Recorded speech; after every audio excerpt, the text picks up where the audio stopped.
Senhor, estamos aqui mais uma vez, meu Pai, nos colocando em Tua presença, porque nós sabemos, meu Pai, a nossa dependência a nossa dependência, Senhor, da Tua mão, do Teu poder, da Tua misericórdia, do Teu conhecimento, da Tua graça, Senhor. Meu Pai, eu te peço pela Tua infinita misericórdia, Senhor, que o Senhor possa, meu Pai, usar neste momento o professor, a qual o Senhor designou, meu Pai, para esta noite. Meu Pai, que o Senhor possa preparar os nossos corações para receber, meu Pai, a Tua palavra, o Teu conhecimento. Eu te peço pela Tua infinita misericórdia, meu Pai, neste momento, que o Senhor possa lançar por terra tudo aquilo que queira impedir que o Teu conhecimento, a Tua palavra venha cair em terra fértil, que é o nosso coração.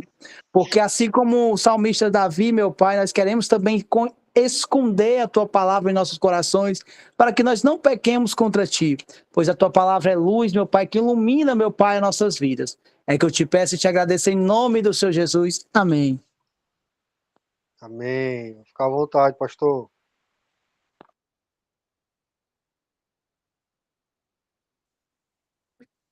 Pai do Senhor para todos. Dela é uma missão aí de encerrar, né, o capítulo 40. E esperamos ajudar um pouco, porque a Bíblia, você sabe, é uma riqueza infindável. Muito importante quando o cristão ele busca conhecimento, ele alcança grandes resultados, que é o crescimento espiritual, maturidade, né, um posicionamento diante de Deus e do ministério. E eu preparei aqui uns slides para nos ajudar melhor acerca desse capítulo 40. Bom, vamos ver aqui dentro do esboço, né, do capítulo 40. Existe aqui um título, um livro. E no capítulo 40, nós observamos que o título é Habitação de Deus Concluída. E dentro do desenvolvimento do capítulo 40, nós observamos a questão da obediência, da consagração e a glória, que é o cavor e a verba. E o versículo-chave está no versículo 34 no capítulo 40. Vou procurar aqui para ler para vocês. Capítulo 40, verso 34. Então, a nuvem cobriu a tenda da congregação e a glória do Senhor encheu o tabernáculo. Observamos que o propósito de Deus é encher, né, o lugar onde ele se faz presente. E nós observamos esses textos, esses pensamentos divinos, dentro também do Novo Testamento, que nós iremos aqui abordar. E uma representação do tabernáculo no deserto, coberto pela nuvem de glória. Eu fiz aqui um gráfico para nós entendermos mais ou menos como desenvolve o capítulo 40. Do versículo 1 até o versículo 15, aparece que é a ordem da montagem, né, da tenda do tabernáculo. Do versículo 16 até o 33, ali está retratando a obediência de Moisés. E no versículo 34 a 38, a conclusão e a glória. E tudo isso aí nós vamos trabalhar durante esses minutos com vocês. Muito bem. Vamos começar a ler no versículo 1, no versículo 2, do capítulo 40. Ele diz assim: falou mais o Senhor a Moisés, dizendo: no primeiro mês, no primeiro dia do mês, levantarás o tabernáculo da tenda da congregação. Observe que na cronologia, no primeiro dia do mês, do segundo ano, isto exatamente é um ano após a saída do Egito. E o que significa esses dois versículos? Está dando assim para nós uma compreensão que o povo de Deus foi redimido para um propósito, ter comunhão e adorar a Deus no tabernáculo. A redenção é seguida pela consagração. Aleluia. Observe, quando você estuda, começa a estudar, a pesquisar, observe que o versículo 1 e o versículo 2 dá a compreensão disso. Um povo redimido para um propósito. Ter uma comunhão e adorar a Deus no tabernáculo. A redenção é seguida pela consagração. Observe o desenvolvimento do povo de Deus no deserto, e Deus dava essa revelação através do capítulo 40. Aí, quando eu estou aqui para falar para você, já viu assim o pensamento. Nós fomos salvos para quê? Por que Jesus me salvou? Por que ele tocou no meu coração através do Espírito Santo? Nós fomos redimidos para um propósito. Você não é para ficar sentado no banco da igreja, não. Você nasceu para um propósito. E dentro desse propósito, nós observamos a importância da comunhão, da adoração, que tem que estar dentro do tabernáculo. E no Novo Testamento, a Bíblia diz que nós somos, né, e que nós somos morada, né, do Espírito Santo. Ele está em nós. Então, através dessa redenção para um propósito, que gerou uma comunhão, uma adoração a Deus, e agora é seguida por uma consagração. Quando trabalhamos dentro de um perfil perfeito, compreendendo a vontade de Deus, então nós podemos entender, nós estamos caminhando em passos corretos. Então, no versículo 3 até o versículo 8, aparece aqui as instruções da montagem. Vamos ler aqui para vocês. E porás nele a arca do tabernáculo, e cobrirás a arca com véu. Depois, colocarás nele a mesa e porás em ordem, porque se deve pôr em ordem. Nela também carregarás vela, cartiçal, e acenderás as suas lâmpadas. E porás o altar de ouro para o incenso diante da arca do testemunho. Então, perdoarás a cortina da porta do tabernáculo. Porás também o altar do local diante da porta do tabernáculo da tenda da congregação. E porás a pia entre a tenda da congregação e o altar, e nela porás água. Depois porás o pátio ao redor e pendurarás a cortina à porta do pátio. Observamos aqui os 3 lugares importantes do tabernáculo, né? Ou no lugar onde estava a tenda, né? Ou o tabernáculo. Nele havia o lugar santíssimo, né? No versículo 3, aparece que a arca da aliança, o testemunho e o véu. No versículo 4, no versículo 5, existe um lugar santo, onde está a mesa, o candelabro, o altar de incenso. Dentro do pátio está o altar do holocausto e a pia.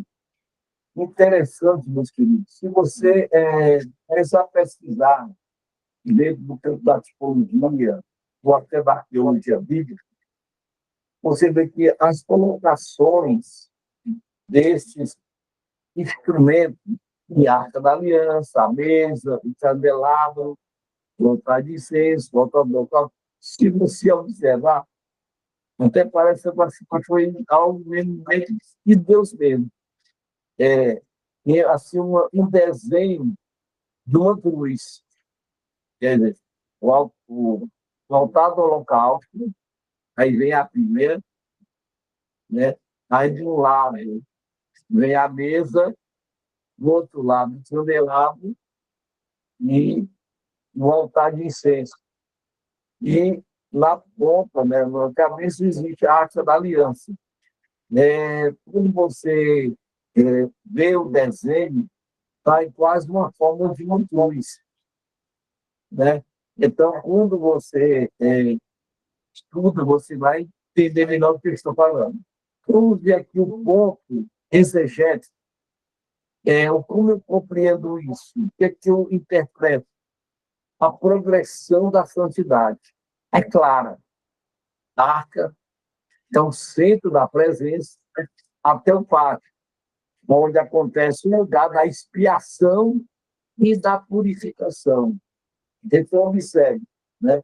E você é purificado, você fez a expiação, e você vai crescendo na graça e no conhecimento. Oh, aleluia! Quando eu digo assim, vejo como Jesus, o poder de Deus, que tira o pecado do mundo, e através do seu sangue nos purificou, né? Nos deu a sua presença. Jesus, em voz de ter a arca perfeita de Deus, né? Aonde estão os testemunhos, dentro dela está, né? As tábuas de Moisés, né? A vara de Arão, né? O maná, tudo dentro da arca. Então, mostra que Cristo é o pão da vida, ele é o que alimenta nossas espiritualidades, ele tem as leis, né, que nos direcionam para a verdade. Ele mesmo diz: conhecereis a verdade, e a verdade vos libertará. Né? E se não me falha a memória, se você puder me ajudar, por favor, me ajude. Diz, o Teu Testamento que diz que o Antigo Testamento é a sombra do Novo Testamento. Que isso mesmo vai se me ajuda aí.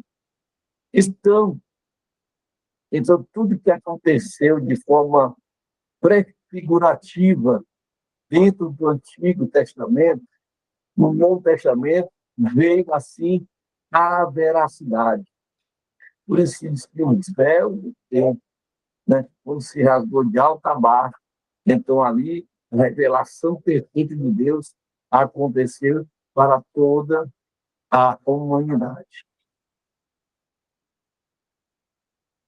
No versículo 9 até o versículo 15, diz assim: então tomarás o azeite da unção, ungirás o tabernáculo e tudo que há nele, e o santificarás com todos os seus pertences, e será santo.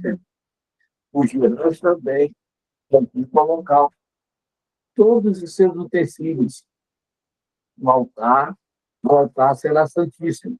Então ungirás a pia e a base e a santificarás. Farás também chegarão os seus filhos à porta da tenda, na congregação, e os lavarás com água. E vestirás Arão as vestes santas, ungirás e os santificarás, para que me administre o sacerdócio. Também farás chegar os filhos e lhe vestirás das túnicas, e ungirás o Cristo, o seu pai, para que lhe administre o sacerdócio. E a Assunção lhe será por sacerdócio perpétuo nas suas gerações. Ele será aqui que a cerimônia de consagração. E dentro do versículo 9 até o versículo 11, o uso do azeite da unção, que é o símbolo do Espírito Santo, para santificar todos os objetos. O que eu aprendo aqui? Nós cristãos, quando eu estava conversando com um aluno de uma igreja X, eu não vou dizer da igreja, ela toda, né, vestida do jeito que ela gosta e tal. Aí ela disse: Diogo, Deus só quer o coração. Aí eu brinquei com ela, quer dizer que lá no céu vai ter só o coração de fulano e beltrano. A Bíblia diz que nós devemos santificar o nosso corpo, nossa alma e o nosso espírito. E só quem faz essa santificação, essa consagração do nosso alma na vida concreta, é através do Espírito Santo. Da mesma forma como Deus exigiu que todos os pertences, filhos, né, do. Vamos dizer, não, continuando aqui.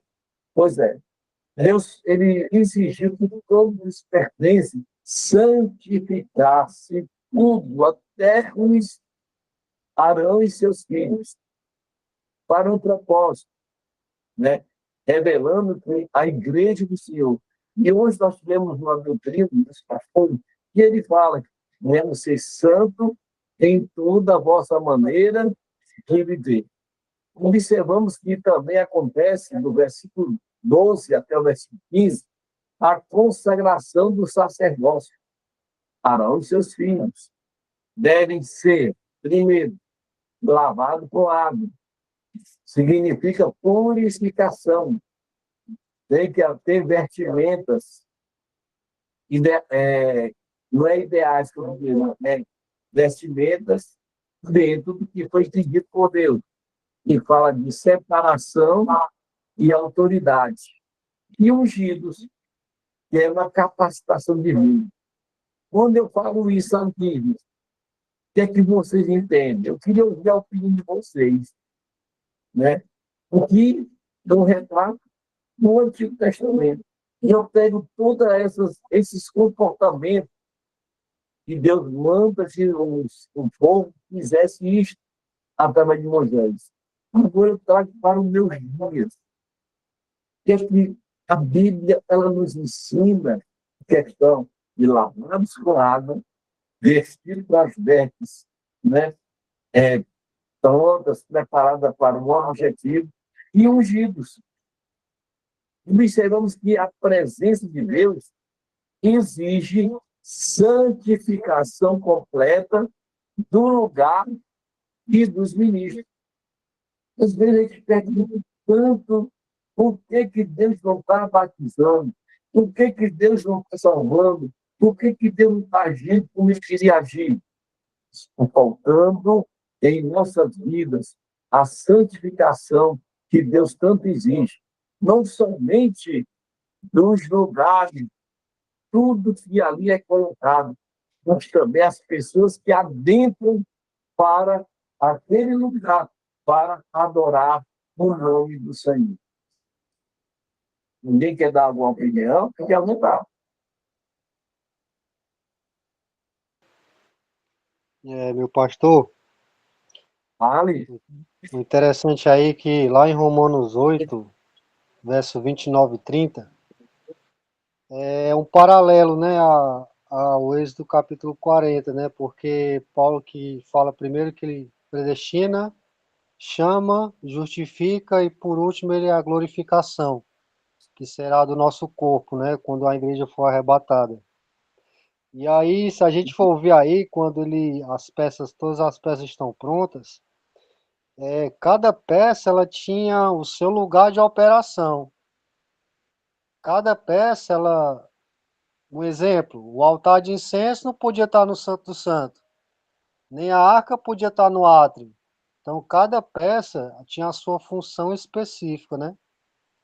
Então, assim também somos nós, né? Nós temos, né, a nossa função e a nossa chamada específica. Vou dar um exemplo. Como é que eu vou louvar se a minha voz é só misericórdia, né? Mas quando se fala aí da separação das peças, e fala que também ele ungiu, né, com azeite, depois ele santificou, fala exatamente disso, né? Que cada um de nós temos uma função no reino de Deus. E a gente precisa fazer a oração que Moisés fez, né? Senhor, me mostra o teu caminho, né? Lá em Êxodo 33. Né? Saber, de fato, o que realmente Deus quer para nós. Porque muita gente ainda não sabe. Não sabe para que foi chamado, não sabe por que Deus separou, não sabe por que está acontecendo certo tipo de situações na vida do obreiro, ou do irmão, ou da irmã. Então a gente precisa fazer a oração de Moisés. Senhor, me mostra o teu caminho. Eu quero saber para que o Senhor me separou, me salvou, me ungiu. Essa é a verdade, essa é a realidade. Amém, pastor? Nem concordo plenamente. Interessante que hoje, pastor Guilherme, de a doutrina, dentro do capítulo 8 de Romanos. E nosso presidente tocou nesse assunto, né? É muito importante o que está sendo tocado aqui, né, a importância da ordem. Observe que o Deus que nós servimos, ele não se agrada acerca da desordem, né? Observe isso desde o princípio, quando ele criou céus e a terra. Ele observou que a terra estava no caos, né? Não estava na ordem. Então, precisou um perfeito vinho para trazer ordem aonde estava o caos. Então, assim, Deus vem na nossa vida aonde está a desordem, né? A desorganização. Então, Deus ele vem trazer para nós esta ordem perfeita. Observe que parece que fala 3 ou 4 vezes a palavra ordem, na ordem, por ordem. Tudo isso, ele fala isso dentro do capítulo 30. Então, o Deus que você serve, ele se agrada da ordem, ele se agrada daquilo que é feito de coração, como ele fez, ele quer que seu povo também seja da mesma forma. E interessante, né, moço? Olha aqui, né? Lavados com água, vestidos e ungidos. Aqui está, eu vejo assim, nós somos do que? Eu defino a tricotomia, né? E Paulo escreve lá em Tessalonicenses que devemos santificar nosso corpo, nossa alma e nosso espírito, né? Interessante, né? Lavados com água. Então, a nossa carne, ela precisa de uma purificação. Ela está podre, né? Por causa do pecado. Então, ela precisa passar por essa lavagem. Essa vestimenta que Deus nos dá é a mudança que acontece dentro da nossa alma, e a fonte dos verdadeiros sentimentos e vontades. E ungidos falam o quê? O nosso ser espírito. É interessante, o pastor Paulo Paulino, ele diz, quando Adão estava na obediência a Deus, na sua total obediência, ele diz no seu livro que o espírito do homem era rei, sua alma era serva e o seu corpo era escravo. Por isso que o homem era 100% espiritual. Quando o homem e a mulher ouviram a voz de Satanás e desobedeceu os princípios de Deus, essa ordem mudou.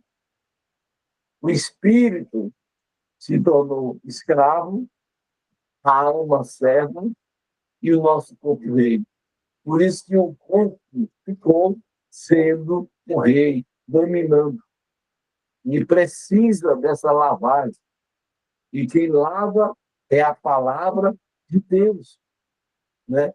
Vestimento, roupagens novas, mudança de pensamento, mudança de sentimento, né? Aí vem o quê? O Espírito Santo, né?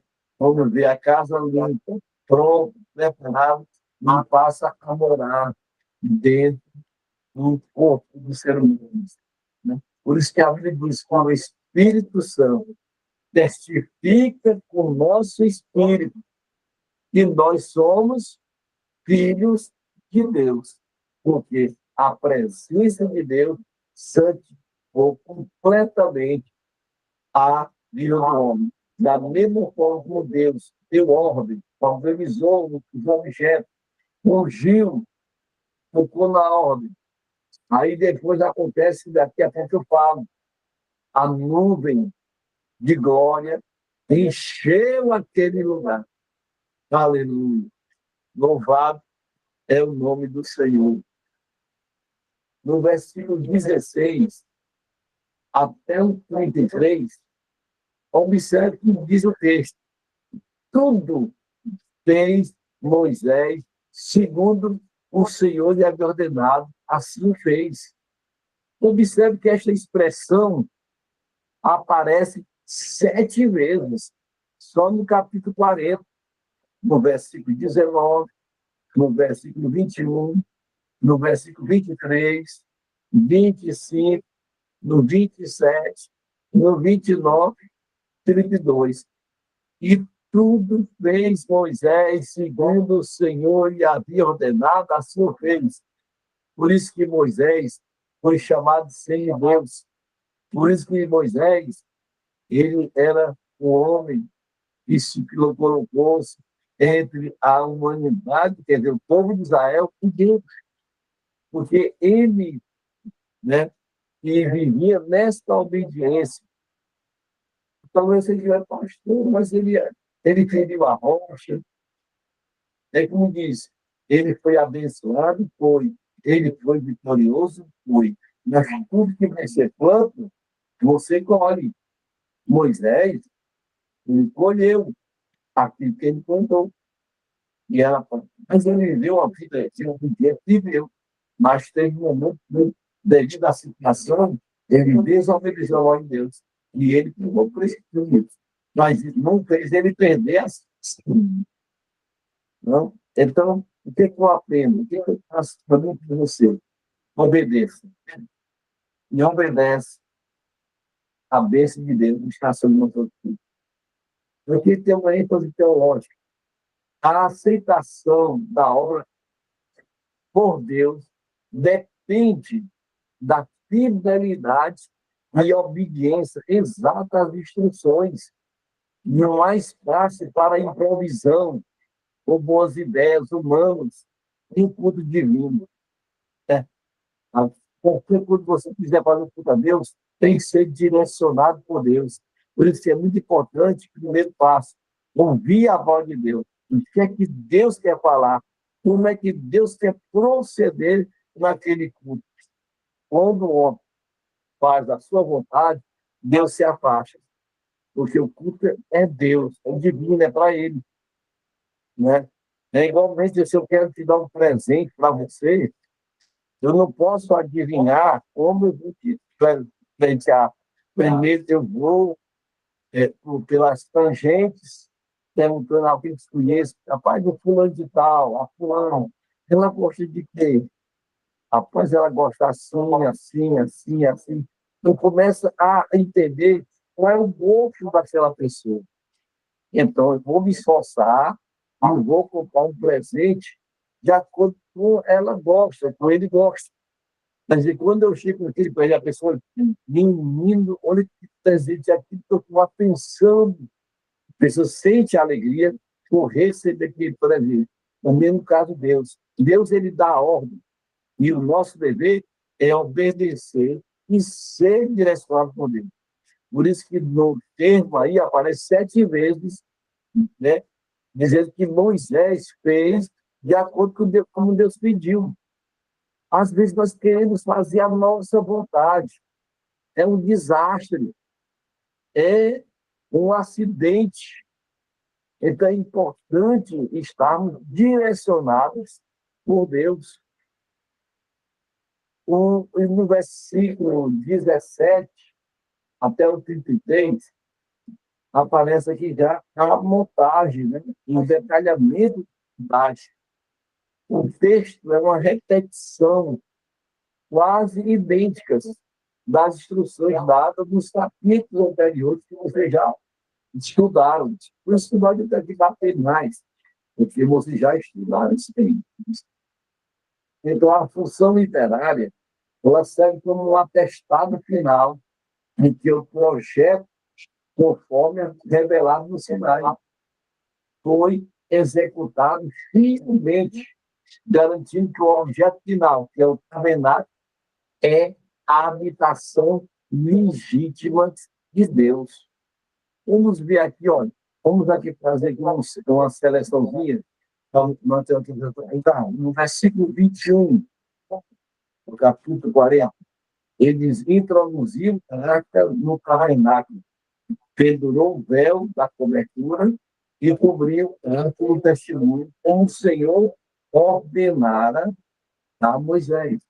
Aqui fala da arte do Santíssimo, do Santíssimo. No verso 25, olha o que é que diz.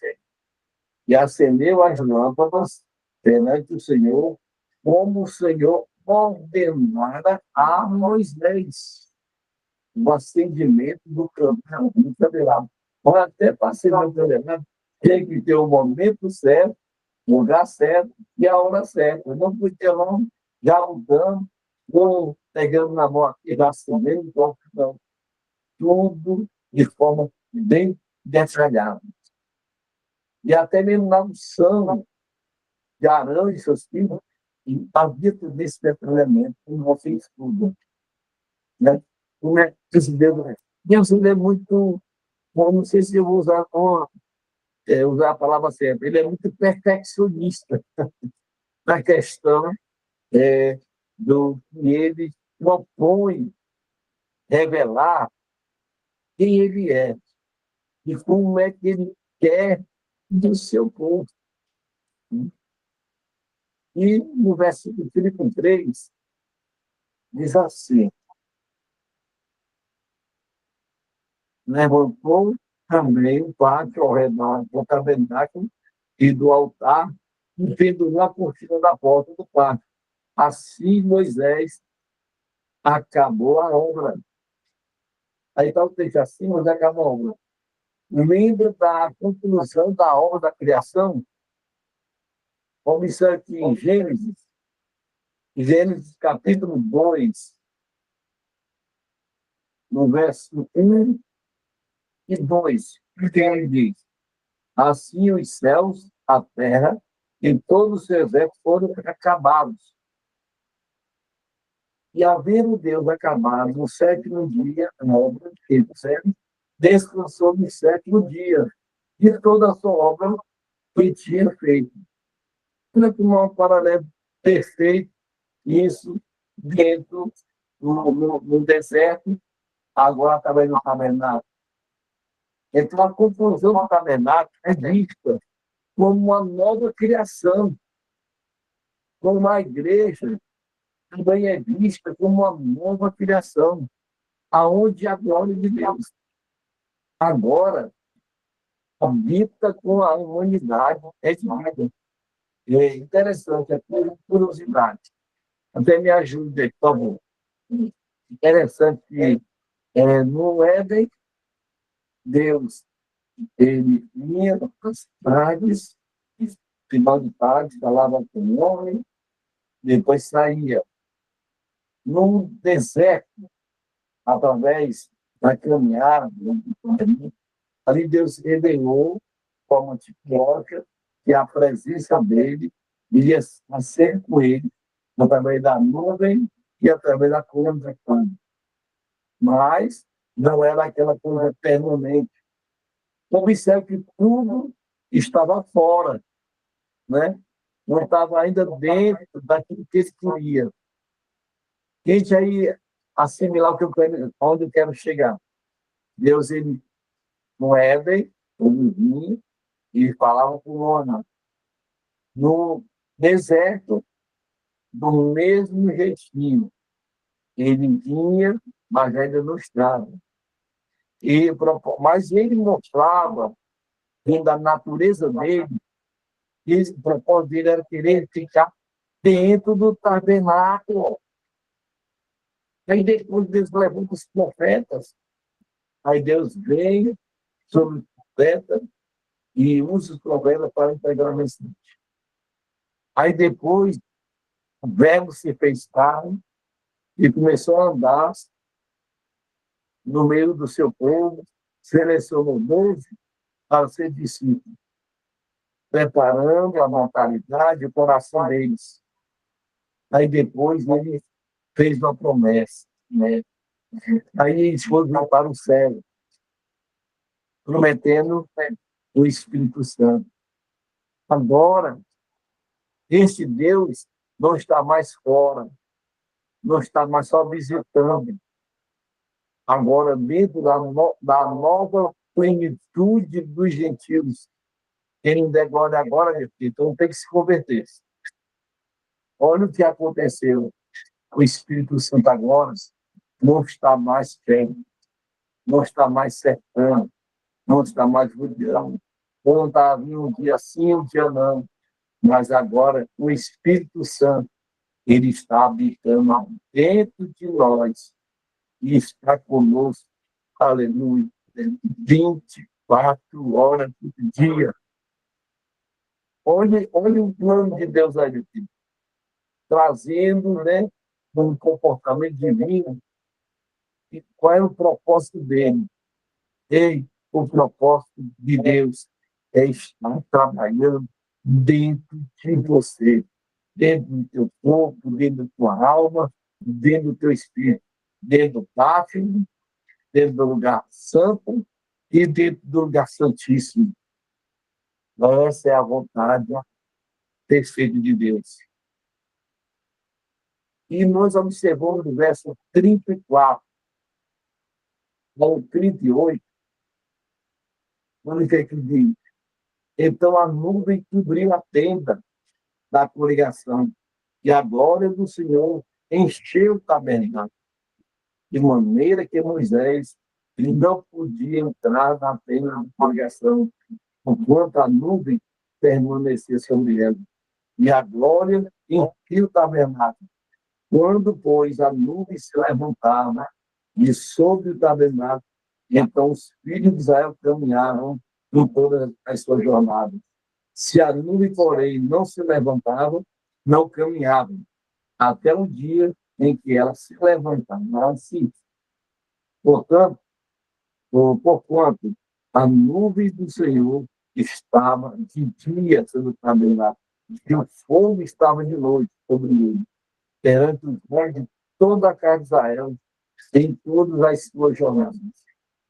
Observamos que no verso 34, 35, que parece a manifestação da glória, que é o carro. Então a nuvem cobriu a tenda da congregação, e a glória do Senhor encheu o tabernáculo. A nuvem, o Ramá, ele vai dizendo, que é o símbolo da presença protetora e velada de Deus, a mesma que criou no deserto. Interessante, essa mesma não estava no deserto, mas estava diante, uma porta lá adiante. A nuvem não estava mais adiante, estava dentro do tabernáculo. E quando nós temos que atiçar nossos sentidos espirituais para compreender cada detalhe da vida. Agora, que é o favor de Yahvé, representa o esplendor, peso e majestade intrínseca de Deus, que é o Shekinah. Agora vemos aqui uma consequência. Está no verso 35. Moisés não podia entrar. A santidade é tão intensa que até mesmo o seu principal mediador é impedido, sublinhando a transcendência de Deus. Aleluia. Louvado é o nome do Senhor. Então, meus queridos, agora é como um dia. A nuvem era o dia de Israel, conforme está no verso 36 e 37. O povo não se movia com estratégia ou desejo. Preste atenção. A nuvem, o dia de Israel, conforme está o verso 36 e 37, O povo não se movia por estratégia do seu desejo, mas pela direção visível e infalível de Deus. O princípio da dependência, eles foram ensinados a viver em um estado de prontidão e submissão. No verso 38, o fogo da noite, que era a presença, que era permanente, dia e noite, e visível a toda nação.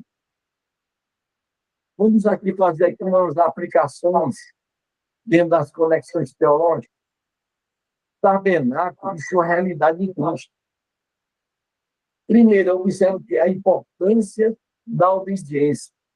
A glória de Deus só encheu o tabernáculo após a obediência fiel de Moisés. Em cada detalhe. Não foi só no ponto, não. Foi em todos os pontos na vida de Moisés. E tudo que Deus falava, Deus dizia, Moisés fazia de forma maravilhosa. O que você aprende com isso aí? O que você entende por isso, gente? Será que o Deus que tu serve mudou? Não é o mesmo Deus lá que caminhou com eles no deserto? Será que o Deus do Novo Testamento é tão diferente? Não, é o mesmo. Ele diz que ele é o mesmo ontem, ele é Antigo Testamento, é o mesmo hoje, que é o Novo Testamento, e é para todos sempre, e até os nossos dias, até o amanhã. Esse é o Deus que você serve. É um Deus que se agrada da obediência, por causa dessa obediência, que é obediência fiel. A presença de Deus se tornou real, a glória de Deus real, né? Devido à submissão à palavra de Deus. O culto e a vida cristã exige submissão à palavra de Deus. Como é João, capítulo 1, verso 14, diz que o verbo se fez carne. O tabernáculo era uma morada temporária de Deus. Era o Satã, que significa habitar. E Jesus, Cristo, é o tabernáculo permanente. O verbo se fez carne e tabernaculou entre nós. O grego usa a palavra para tabernáculo, o templo. Eu quero ouvir a voz de vocês. Abra sua Bíblia em Hebreus, capítulo 1, verso 3. Eu quero ver se não pode. Então, sobre a minha voz, que estão participantes, eu quero ver a voz dos alunos aí. Vamos lá.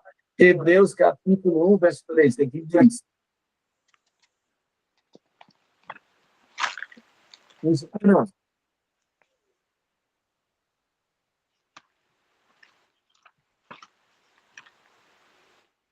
Hebreus 1:3, é, pastor?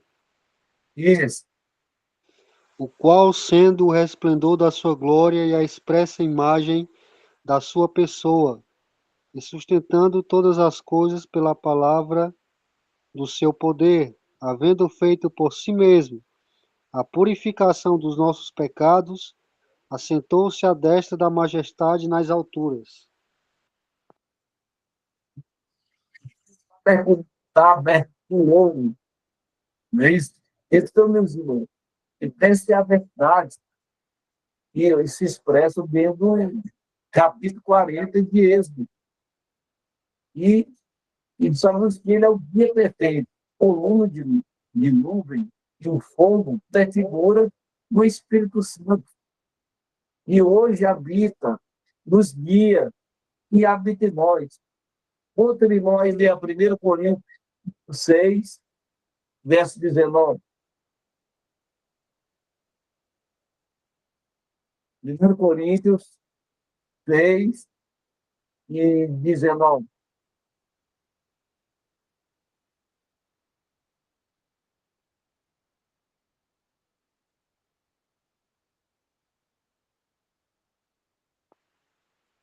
Ouve silêncio do céu. Ou não sabeis que o vosso corpo é o templo do Espírito Santo, que habita em vós, proveniente de Deus, E que não sois vós, e que não sois de vós mesmos. Então, devemos mover-nos somente sob a sua direção, quer dizer, do Espírito Santo. Porque eu concluo que o livro de Êxodo começa na melancolia da escravidão no Egito e termina na glória da presença de Deus no meio do seu povo. Olha que lição maravilhosa. O livro de Êxodo começa na melancolia da escravidão lá do Egito. Lembra de eu e você aparecendo escravo de Satanás. Mas hoje, nossa vida está terminando na glória, quer dizer, a presença de Deus na nossa vida. Aconteceu lá, está também acontecendo hoje, né? Termina o quê? Na glória da presença de Deus no meio do seu povo. Louvado é o nome do Senhor para todo sempre. Que bênção, né? Aqui eu termino o estudo do Êxodo, capítulo 40, e que Deus abençoe a todos. Espero ter contribuído um pouco aí com o nosso presbítero Ivan, com essa turma aí maravilhosa. E eu espero que você tenha aprendido alguma coisa aí. Alguém quer falar alguma coisa?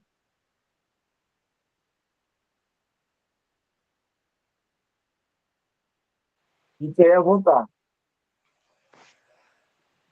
Irmãos querem se expressar, falar alguma coisa? Uma pergunta? Pergunte aí que o homem aí responde, viu?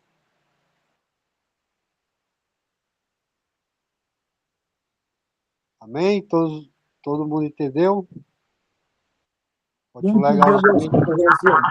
O pastor já responde tudo. O que ele fala já está respondido. Eita, benção. Né, pastor? Amém, meu filho, amém. Sim. Não vale É não. tão bem explicado que a resposta já vem na explicação. Ei, não vale não, porque as crianças aí não vale não, viu? Vale sim. A Dorinha é fã do pastor. Não, vale sim.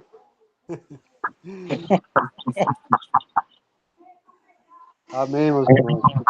Amém. Deus nos abençoe. Muito obrigado, viu, pastor? Amém. Muito obrigado, viu? Deus possa abençoar o senhor. Irmãos, uma aula dessa assim, ó. Você está vendo aí atrás do fundo aí, né? Do pastor, né? Pois é. Uma aula dele aí, ó, se ele fosse dar aula no seminário, assim, é mais ou menos quanto, pastor? 1.500, viu? Tem tempo para cima. E ele tá dando de graça aí para nós. Glória a Deus. Que Deus abençoe, viu, pastor? Dá de graça, mas a recompensa vem de Deus. Verdade, Exatamente. não é que pensa dele. É, a recompensa vem de Deus. Irmão, aqui eu quero agradecer a todos os irmãos.